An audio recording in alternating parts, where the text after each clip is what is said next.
Se o devedor opta pela terceira alternativa, portanto a primeira ele paga, a segunda ele não faz nada, ele se queda inerte e o mandado de pagamento se converte em mandado executivo, dando-se início ao rito de execução, e a terceira hipótese ele apresenta a sua defesa na forma de embargos. Aliás, muitos entendem que esses embargos nem seriam uma defesa, seriam na verdade também uma ação, muito nos moldes daqueles embargos à execução, por algumas coisas que o código vai dizer. O código é bastante duvidoso sobre a natureza desses embargos. O fato é que, nesse mesmo prazo de 15 dias, o devedor pode opor esses chamados embargos monitórios, onde ele vai apresentar a sua defesa, todas as matérias possíveis contra a obrigação. Se porventura ele apresentar a tese de excesso de cobrança, ou seja, excesso de valor, lembram o que acontece? Ele tem que apresentar o valor correto, apresentar a memória de cálculos, porque se isso não acontecer, esse argumento é imediatamente rejeitado.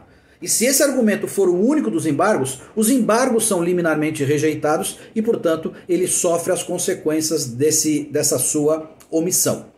Os embargos apresentados suspendem o mandado de pagamento, ou seja, agora a gente vai começar a ter uma ação de rito de conhecimento, uma ação de conhecimento normal.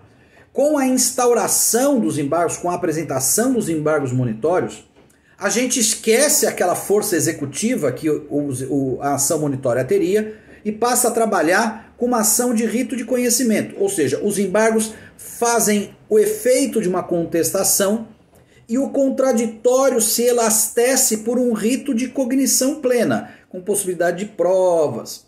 Ao final, nós teremos uma sentença que acolherá os embargos ou rejeitará os embargos. Por isso que muita gente acha que os embargos são verdadeira ação, porque o que é julgado, na verdade, aparentemente, não é a ação monitória.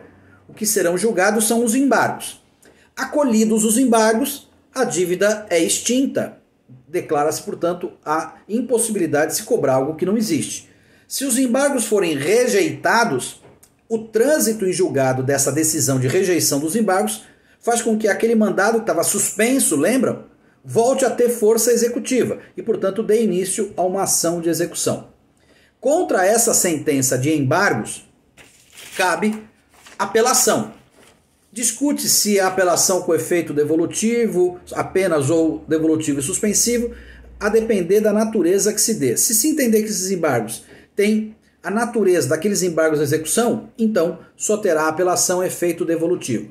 Outros entendem que, não havendo nenhuma estipulação específica, é possível trabalhar com a regra geral de que a apelação tenha o duplo efeito. Portanto, esse é o rito básico da ação monitória e, eventualmente, dos embargos monitórios. Outros acham que a monitória teria também essa característica de ação, porque vejam aqui o que diz o parágrafo 5º do 702. O autor da monitória será intimado para responder aos embargos. Muita gente diz, ora, se o autor vai ser intimado para responder aos embargos, é porque os embargos são ação, porque a gente só responde ação.